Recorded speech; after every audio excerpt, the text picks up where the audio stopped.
இன்னைக்கு ஸ்டாலின் பேசுறாரு, துரோகத்தை பத்தி பேசுறார். இன்னைக்கு துரோகத்தினுடைய மொத்த அடையாளமே திரு ஸ்டாலின். உண்மைதானே? இன்னைக்கு மக்கள் விரோத ஆட்சி நடத்துகின்றவர் ஸ்டாலின். அவர்தான் துரோகி.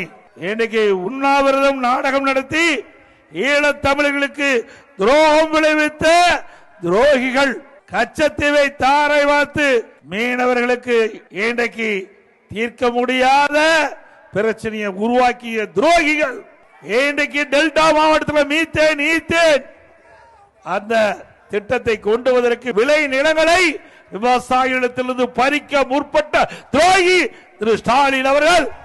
இன்றைக்கு 2021 சட்டமன்ற பொதுத் தேர்தலில் பொய்யான வாக்குறுதிகளை அள்ளி வீசி ஆட்சியை பிடித்து மக்களை ஏமாற்றிய துரோகிகள் திரு ஸ்டாலின். 73 ஆண்டு காலம் பல்வேறு கட்சிகள் ஆண்டன.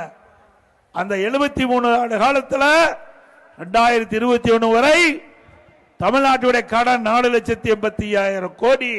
5 ஆண்டில் திராவிட முன்னேற்ற கழக ஆட்சியில் கொள்ளையடித்த துரோகிகள் திரு ஸ்டாலின்.